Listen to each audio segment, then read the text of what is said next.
Hello everybody, welcome back to edu for IGNOU. आज की video आप सभी के लिए बहुत ज़्यादा इंपॉर्टेंट होने वाली है बिकॉज इस सब्जेक्ट वीडियो में हम BNRI 101 fundamentals of watershed management के मोस्ट इंपॉर्टेंट क्वेश्चंस को डिस्कस करने जा रहे हैं। बिकॉज ये वीडियो में हम ऐसे क्वेश्चंस को देखेंगे जिनका प्रीवियस ईयर क्वेश्चन में बहुत ज्यादा रिपीटेड थे। प्रीवियस ईयर क्वेश्चन पेपर को अगर आप देखेंगे तो उसमें जितने भी क्वेश्चंस रिपीटेड थे ना, उन क्वेश्चन को सिलेक्ट किया है और उन क्वेश्चन के आंसर्स को हम प्रोवाइड करेंगे यहाँ पे। ठीक है, तो इस वजह से ये वीडियो बहुत ज्यादा इंपॉर्टेंट होने वाली है। तो इस सब्जेक्ट में आपको बेसिकली वाटर शेड मैनेजमेंट के ऊपर ध्यान देना है। ठीक है, तो वाटर शेड मैनेजमेंट बेसिकली क्या होता है, एक होलिस्टिक अप्रोच होता है जिसके तहत एक हमारा एम होता है टू इंश्योर सस्टेनेबल यूज और एंड कंजर्वेशन ऑफ वाटर। जो वाटर है, हमारा वाटर रिसोर्सेज जो हैं, उनका बहुत ही सस्टेनेबल और कंजर्वेशन तरीके से यूज हो सके उसका। ठीक है, और उनका एम है उस अप्रोच को हासिल कर पाना। ठीक है, with in a specific geographical area, किसी स्पेसिफिक जोग्राफिकल एरिया के अंदर वाटर रिसोर्सेज जितने भी हमारे, उनका सस्टेनेबल तरीके से बचा कर रखना, उनका यूज करना, ये हमारा एम है यहाँ पे। ठीक है, अगर हम प्रिंसिपल्स ऑफ वाटरशेड मैनेजमेंट की बात करें तो इसमें सबसे पहला होता है हमारा इंटीग्रेटेड अप्रोच। ठीक है, और सेकंड होता है हमारा stakeholder participation and third होता है सस्टेनेबल लैंड यूज पार्टिसिपेशन। ठीक है, तो जो हमारा इंटीग्रेटेड अप्रोच होता है, इसमें क्या होता है कि वाटरशेड मैनेजमेंट जो होता है उसमें बहुत सारे डिसिप्लिन होते हैं, सच एज वो इकोलॉजी इकोलॉजी हो सकता है, इकोनॉमिक्स हो सकता है, सोशल साइंस हो सकते हैं, इन सभी को एड्रेस करता है। ठीक है, और स्टेक होल्डर पार्टिसिपेशन में क्या होता है, ये इंगेज करता है स्टेक होल्डर्स को। ठीक है, जो लोकल कम्युनिटीज भी हो सकती है, गवर्नमेंट भी हो सकता है, एनजीओ भी हो सकते हैं। ठीक है, कोई बिजनेसेस भी हो सकते हैं, जो इन सभी के साथ कोलैबोरेट करके और डिस्कस कर सकता है for the management of watershed. ठीक है, और नेक्स्ट हमारा होता है सस्टेनेबल लैंड यूज प्रैक्टिस। इसमें क्या होता है, promoting practices like affordation, soil conservation and sustainable agriculture, reduce soil erosion, enhance groundwater recharges and improves overall watershed health. तो ठीक है, तो ओवरऑल जो वाटरशेड है हमारा, उसके हेल्थ को इम्प्रूव करना, उसको डेवलपमेंट करना, ये सभी चीज क्या होती है, सस्टेनेबल लैंड के थ्रू यहाँ पे उपयोग किया जाता है। ठीक है, और नेक्स्ट इसका स्टेप होता है वाटर क्वालिटी प्रोटेक्शन। इसमें क्या होता है, ऐसे मेजरमेंट्स लिए जाते हैं, ऐसे प्रिवेंट पॉलिसीज बनाई जाती हैं जिससे क्या होता है, जो वाटर है वो पोल्यूटेड हुआ है जिस भी रीजन से, उसको इंश्योर करना, पता कर पाना और उसको बचाना। ठीक है, उसके कंजम्पशन को और इकोसिस्टम को हेल्दी तरीके से, वाटर की क्वालिटी को सुधार कर पाना। ठीक है, इस तरीके से प्रोटेक्शन दिया जाता है। फूड मैनेजमेंट, इसमें क्या होता है, implementing strategies such as flood plain zoning, construction of retention pond and reforestation help mitigate flood flood risk. ठीक है, जिसमें क्या होता है कि हमारे जितने भी वाटर से रिलेटेड रिस्क होते हैं, चाहे वो फ्लड हो गया, ठीक है, और जो डैमेजेस होते हैं हमारे इंफ्रास्ट्रक्चर को, जो भी नुकसान होता है, उसको मैनेज करना, ये भी एक इसका स्टेप होता है। मॉनिटरिंग एंड अडेप्टिंग मैनेजमेंट, इसमें एक ये स्टेप भी होता है हमारा, जिसमें क्या होता है कि हम रेगुलरली ना मॉनिटर करते हैं वाटरशेड को और उनकी कंडीशंस को देखते हैं कि क्या वो सही है या नहीं, उनमें कुछ सुधार की जरूरत है। ठीक है, कहीं कहीं पे कोई कमी आई है, किसी तरीके का कोई सोशल इकोनॉमी फैक्टर तो नहीं है, या एनवायरमेंट में किसी तरीके से चेंज तो नहीं आ रहा उसकी वजह से, ये सभी चीजों के यहाँ पे ध्यान लिखा जाता है। ठीक है, तो ये सभी ऐसी प्रिंसिपल हैं जो वाटरशेड मैनेजमेंट में हमें सस्टेनेबल वाटर रिसोर्सेज मैनेजमेंट को पाने में हमें हेल्प करवाते हैं।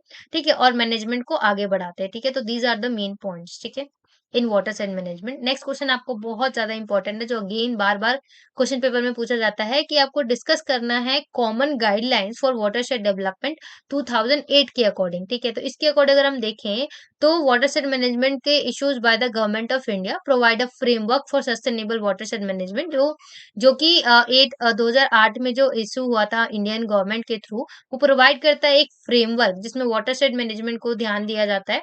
इसमें कई फीचर्स हैं, जैसे कि पार्टिसिपेटरी अप्रोच होता है। इसमें क्या होता है, लोकल कम्युनिटीज जो होती हैं वो डिसीजन मेकिंग प्रोसेस में और प्रोजेक्ट जो होते हैं उसमें लाइक ओनरशिप कमिटमेंट देते हैं और अपनी हेल्प करते हैं। ठीक है, और वाटरशेड प्लानिंग क्या होता है, इसमें conducted comprehensive watershed assessment and developing plans tailored to local condition and priorities. देखिए, इसमें क्या होता है कि लाइक डिसीजन बनाए जाते हैं, असेसमेंट बनाए जाते हैं, उसको कैसे डेवलप करना है, उन सभी चीजों के लिए प्लान बनाया जाता है। नाम से पता चल रहा है ना, वाटरशेड प्लानिंग, उसको प्लानिंग करी जाती है पूरी कंडीशन को। ठीक है, नेचुरल रिसोर्सेज मैनेजमेंट, इसमें क्या होता है कि इस चीज की वजह से हम जितने भी वाटर्स हार्वेस्टिंग है उसमें जितने भी टेक्निक्स है उसको हम इम्प्रूव करते हैं ताकि सॉइल की हेल्थ बढ़े, ठीक है, और वाटर की अवेलेबिलिटी भी बढ़ सके। लाइवलीहुड इन्हेंसमेंट, इससे हम लाइवलीहुड इन्हेंसमेंट में भी ध्यान देते हैं। इससे क्या होता है कि हम इनकम जनरेटिव एक्टिविटीज करते हैं such as agriculture, agroforestry and livestock, ठीक है। कैपेसिटी बिल्डिंग, इसमें क्या होता है providing training and technical assistance to build the skill and knowledge of stakeholders involve in watershed management, ठीक है। So these guidelines serves as a roadmap for effective watershed development, aiming to improve rural livelihoods, enhance environmental sustainable and strengthening community resilience, ठीक है। तो community की resilience के साथ, livelihood के साथ, इन्वायरमेंट के सस्टेनेबल को इन्हांस करने में ये सभी गाइडलाइंस जो हैं बहुत ही एक तरीके से रोड मैप की तरह इफेक्टिव तरीके से वाटरशेड के डेवलपमेंट में काम करते हैं। नेक्स्ट है explain integrated watershed management. Integrated watershed management क्या होता है? ये बेसिकली एक कॉम्प्रिहेंसिव अप्रोच होता है जो कि एक तरीके से जिसका एम होता है कि जितने भी हमारे इंटर रिलेटेड चैलेंजेस हैं रिलेटेड टू वाटर रिसोर्सेज उसको मैनेज किया जाए और उस सभी का मैनेज करते हुए उसके लाइक जो भी इश्यूज हैं उसको सॉल्व करा जाए, ठीक है। So watershed area it integrates various discipline including hydrology, ecology, economy, social science, development, holistic solution, ये सभी सॉल्यूशंस का इसमें ध्यान दिया जाता है। अगर की एलिमेंट्स की बात करें हम व्हाट वाटरशेड मैनेजमेंट में, तो इसमें क्या होता है कि हमारा सबसे पहले होता है वाटरशेड प्लानिंग। इसमें क्या होता है conducting detailed assessment to understand the physical, social, economic characteristics of the watershed leading to the development of tailor management plans, ठीक है। जो टेलर मैनेजमेंट प्लान्स है उन सभी को लाइक आगे तक लेके जाना, इनहैंस करना, वाटरशेड प्लानिंग, ठीक है। Stakeholder participation, sustainable land use, I think हम ये थोड़ी देर पहले भी डिस्कस कर चुके हैं, बस क्वेश्चन पूछने का तरीका यहाँ पे अलग है, ठीक है। तो these are the main points, आपको वीडियो पॉज करके लाइन बाय लाइन जरूर पढ़ना है। नेक्स्ट अगेन बहुत ज्यादा important question, how do remote senses RS and geographic information system GIS help in the planning and monitoring of watershed project.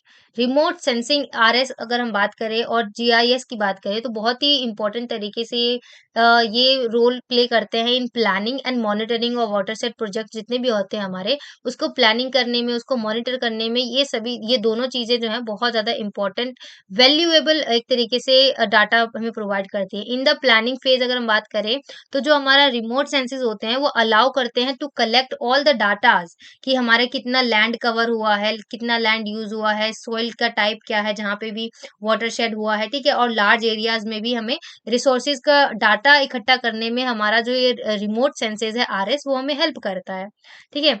और दूसरी ओर अगर हम बात करें जीआईएस की तो ये हेल्प करता है हमें मॉनिटर करने में जितने भी चेंजेस हैं, जितने लैंड कवर हुए हैं, वेजिटेशन जो हेल्थ है, सॉइल का इरोजन क्या हो रहा है, वाटर की क्वालिटी कैसी है, समय के साथ कैसा चेंज हो रहा है, उस चीज को मॉनिटर करने में हमें जीआईएस हेल्प करता है, ठीक है। तो this is overall RS and GIS enhances the efficiency, accuracy and effectiveness of watershed planning। तो watershed planning में जो हमारा जीएस है, जीआईएस है और आरएस है वो ओवरऑल बहुत इफेक्टिव तरीके से काम करता है और इनको मॉनिटर करने में, प्रोसेस करने में हमें हेल्प करता है, ठीक है। तो हमें यहाँ पे इन आपको इसी का एक नेक्स्ट पार्ट है कि जिसमें आपको ट्रिब्यूटरी, पार्टिसिपेटरी, रूरल एस्पिरेशन, इन सभी को आपको ना लाइक एक्सप्लेन करना है। सो देखिए, आई होप कि आपको ट्रिब्यूटरी के बारे में तो पता ही होगा। ट्रिब्यूटरी क्या होता है? एक बहुत ही स्मॉलर स्ट्रीम ऑफ रिवर होता है जो किसी बड़ी नदी के में जाकर मिल जाता है या उस बड़ी नदी से निकल के वो बाहर हुआ होता है, तो उस नदी को हम उसकी ट्रिब्यूटरी कहते हैं, ठीक है। या फिर ये इस नदी की ट्रिब्यूटरी है या ये इस नदी में जाके मिल जाती है। बेसिकली जो बड़ी नदी है उसमें जो छोटी नदी आकर मिलती है या उससे अलग हुई है तो वो उसकी ट्रिब्यूटरी होती है, ठीक है। So they gather water from smaller catchment areas and convey it downstream to larger rivers, ठीक है। जो लाइक छोटे छोटे एरिया से पानी कलेक्ट करके जो लार्जर रिवर है उसमें लाइक जाके मिल जाती हैं, ठीक है। So understanding the distribution and characteristics of tributaries is essential for effective watershed management as they contribute to the overall health and functions of river ecosystems, ठीक है। तो जो स्मॉलर जो रिवर्स होती हैं, जो बड़े रिवर्स में जाके मिलती हैं, उनको हम ट्रिब्यूटरीज कहते हैं। नेक्स्ट हमारा है पार्टिसिपेटरी रूरल अपेरियज इसमें क्या होता है कि participatory approach used for gathering and analyse information about rural communities and their need. तो ये एक तरीके से एक अप्रोच है जिसमें क्या होता है, हमारे जो रूरल एरियाज होती है, रूरल कम्युनिटीज होते हैं ना, उनकी इन्फॉर्मेशन को गैदर करना और उनकी क्या क्या जरूरतें हैं उन सभी को पता कर पाना, ये हेल्प करता है। ठीक है, तो PRA is widely used in various fields such as agriculture, natural resources management, health, education, ensuring that development initiatives are responsive to the needs and aspiration of local communities। ठीक है, जो लोकल कम्युनिटीज हैं उनको क्या जरूरत है, क्या क्या उनकी आवश्यकताएं हैं, उन सभी के बारे में हमें पता चल पाता है इसकी वजह से। नेक्स्ट है explain the role of women in watershed management. ये भी अगेन अपने आप में बहुत ज्यादा इंपॉर्टेंट क्वेश्चन बन जाता है, बिकॉज जो वुमेन्स होती हैं वो बहुत ही ज्यादा इंपॉर्टेंट क्रूशियल रोल निभाती हैं वाटरशेड मैनेजमेंट में, एज अ की आप कह सकते हैं स्टेक होल्डर्स की तरह। जैसे कोई एनजीओ या गवर्नमेंट का फॉर्म होता है ना, वैसे ही वुमेन्स का भी बहुत बड़ा इन्वॉल्वमेंट होता है इसमें। Involving women in decision making process and capacity building initiatives enhance the effectiveness and sustainability of watershed projects. Further more अगर हम बात करें, empowering women through education, access to resources, leadership opportunities not only improves their social economic status but also promotes gender equality। जब आप इन सभी चीजों में, water set management जैसी चीजों में आप फर्दर वुमेन्स को भी इक्वली ट्रीट करते हैं, इक्वली अपॉर्चुनिटीज देते हैं, तो ना केवल उनको ये लाइक उनके सोशल इकोनॉमी को भी इफेक्ट करता है, साथ ही साथ जो जेंडर इक्वालिटी है उसको भी स्ट्रेंथन करता है और कम्युनिटी को रेजिलेंस करता है और एनवायरमेंटल चैलेंजेस को फेस करने में वुमेन्स को भी केपेबल बनाता है। ठीक है, सो ओवरऑल जो वुमेन्स है उनका पार्टिसिपेशन वाटरशेड मैनेजमेंट में बहुत ही इसेंशियल है, ताकि हमें होलिस्टिक जो अचीवमेंट है वो मिल सके और इंक्लूसिव जो वाटर रिसोर्सेज गवर्नेंस है वो हासिल कर सकें। ठीक है, so discuss history and evaluation of watershed management in India. देखिए, watershed management in India की अगर हम बात करें, बहुत ही ट्रेडिशनल कम्युनिटी बेस्ड ये प्रैक्टिस है, जो मॉडर्न साइंटिफिक अप्रोचेस को लेकर हिस्ट्री से लेते हुए अभी तक ये डेवलपमेंट हुआ है। ठीक है, the formalisation of watershed management began in 1950s। 1950s में इसका प्रोजेक्ट जो है स्टार्ट हुआ था। लाइक जो अगर हम बात करें तवा प्रोजेक्ट इन मध्य प्रदेश, यहाँ से आप कह सकते हैं इस ऐसे ऐसे प्रोजेक्ट से 1950s से ही वाटरशेड मैनेजमेंट जैसी चीजों का स्टार्ट हो गया था। ठीक है, और इन 1980s अगर हम बात करें, national watershed development programme for rainfed areas, ये जो हमारा लॉन्च हुआ था ये 1980s में हुआ था। ठीक है, जो एक इरोजन एंड वाटर से स्कैरिटी है। ठीक है, और 1990s में show the introduction of participatory approach emphasizing community involvement। Subsequent years witnesses policy reforms, increased funding and adoption of integrated watershed management principles aiming for sustainable rural development and environment conservation। ठीक है, तो this is the history of India कि कैसे कैसे watershed management जो start हुआ था। Next है explain the role of NGO in community organisation. Community organisation में एनजीओ के बहुत बड़े लाइक हाथ होता है, उनका बहुत बड़ा हेल्प होता है। ये एक बहुत ही पिवोटल रोल निभाता है किसी कम्युनिटी ऑर्गेनाइजेशन में, by facilitating grass roots participation, empowering marginalise group. जो मार्जिनलाइज ग्रुप्स होते हैं वो एनजीओ की हेल्प की वजह से आगे आते हैं, वो भी पार्टिसिपेट कर पाते हैं, वो अपनी राइट्स के लिए लड़ पाते हैं। ठीक है, so they provide resources, training and expertise to help communities identify needs, mobilise resources. जो उनकी आवश्यकताएं हैं उनको आइडेंटिफाई कर पाना, उनको रिसोर्सेज तक पहुंचा पाना। जो एनजीओ है वो बेसिकली एक तरीके से आप कह सकते हैं ब्रिज की तरह काम करते हैं, जो गैप को कम करते हैं between the communities and government. जो एजेंसी होती है और जो लाइक मार्जिनलाइज कम्युनिटी है उनके बीच में एक ब्रिज की तरह काम करती है, जो उस गवर्नमेंट और कम्युनिटी के बीच के गैप को खत्म करती है। ठीक है, तो एनजीओज अपने आप में बहुत ज्यादा इंपॉर्टेंट है।